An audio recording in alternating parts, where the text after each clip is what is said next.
The Night Before Christmas. Told by Meryl Streep. Music by Mark O'Connor.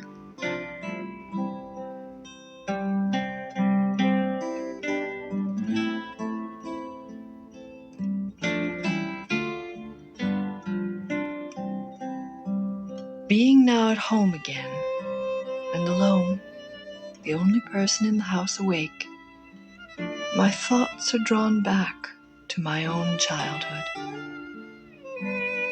I begin to consider what do we all remember best upon the branches of the Christmas tree of our own young Christmas days.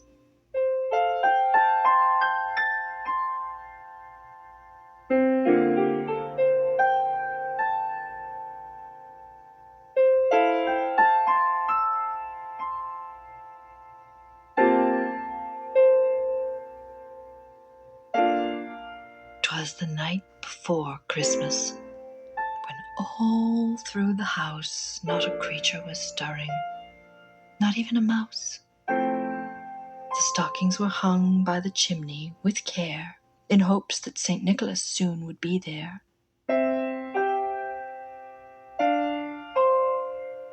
The children were nestled all snug in their beds, while visions of sugar plums danced in their heads. And Mama in her kerchief, and I in my cap, had just settled our brains for a long winter's nap. When out on the lawn there arose such a clatter, I sprang from the bed to see what was the matter. Away to the window I flew like a flash, tore open the shutters and threw up the sash.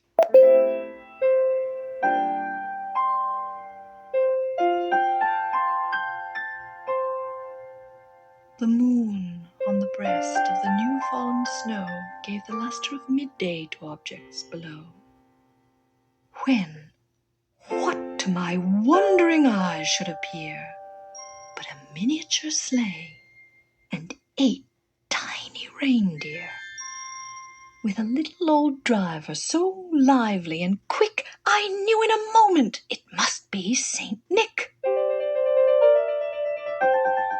More rapid than eagles his coursers they came, and he whistled and shouted and called them by name. Now Dasher, now Dancer, now Prancer and Vixen, on Comet, on Cupid, on Donner and Blitzen, to the top of the porch, to the top of the wall, now dash away, dash away, dash away all! As dry leaves that before the wild hurricane fly, when they meet with an obstacle, mount to the sky, so up to the housetop the coursers they flew, with the sleigh full of toys, and St. Nicholas too.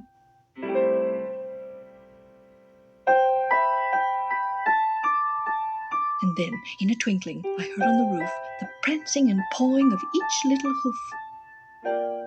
As I drew in my head and was turning around, down the chimney St. Nicholas came with a bound. He was dressed all in fur from his head to his foot, and his clothes were all tarnished with ashes and soot.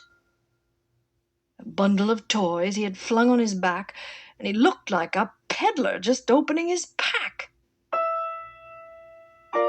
His eyes, how they twinkled, his dimples, how merry. His cheeks were like roses, his nose like a cherry. His droll little mouth was drawn up like a bow, and the beard of his chin was as white as the snow. The stump of a pipe he held tight in his teeth, and the smoke, it encircled his head like a wreath. He had a broad face and a round little belly that shook when he laughed like a bowlful of jelly. He was chubby and plump, a right jolly old elf, and I laughed when I saw him in spite of myself. A wink of his eye and a twist of his head soon gave me to know I had nothing to dread. He spoke not a word, but went straight to his work, and filled all the stockings, then turned with a jerk, and laying his finger aside of his nose, and giving a nod up the chimney he rose. He sprang to his sleigh, to his team gave a whistle, and away they all flew like the down of a thistle. but I heard him exclaim, ere he drove out of sight, "Happy Christmas to all, and to all a good night!"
A Gingerbread Christmas, told by Susan St. James. Music by Van Dyke Parks.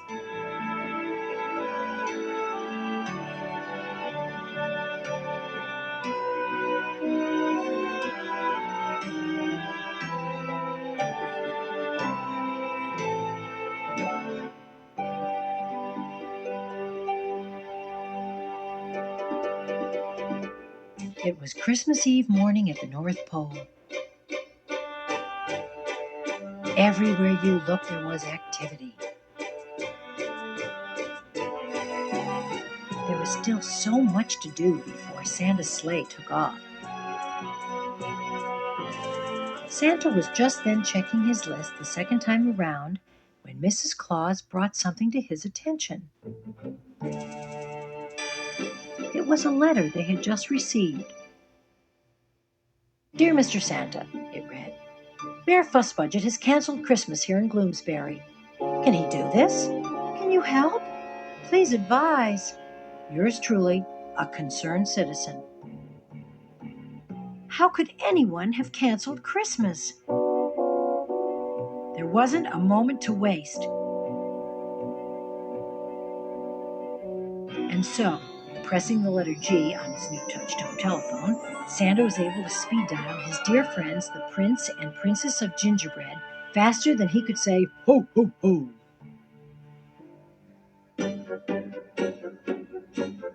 "Ginger," he said, "Spice, a terrible thing has happened. I've received a letter that says they've canceled Christmas in Gloomsbury. I shall have to enlist your diplomatic services at once. Please meet me at the train station in 10 minutes. As Ginger and Spice stood on the steps of the train, Santa gave them their special instructions. As the North Pole's own royal ambassadors of goodwill, it is your mission to reinstate Christmas in Gloomsbury. "We will not fail you, Santa," Ginger said. "Long live Christmas," said Spice. And with that, they gave him a final Christmas salute, and the train pulled away toward the distant town of Gloomsbury.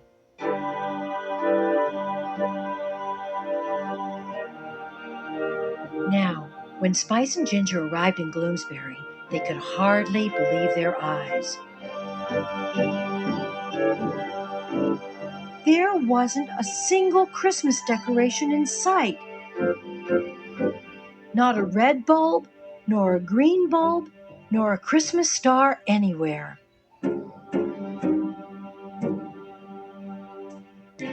Then they saw a newspaper headline. Mayor cancels Christmas. Yuletide hoopla just a waste of time, he declares. They really have canceled Christmas. No kidding, said a voice. A little girl poked her head out from behind the newspaper. Haven't you heard? The mayor says Christmas is unproductive. Merry Christmas, said Spice. And who are you? The name's Hank. Don't wear it out, though, boy. What's with the cookie get-ups? We are the Prince and Princess of Gingerbread from the North Pole. Santa sent us. Have a candy cane, Miss Hank, said Ginger, taking one out from her suitcase. But Hank wasn't buying. Sorry, sister, she said. I can't eat candy canes.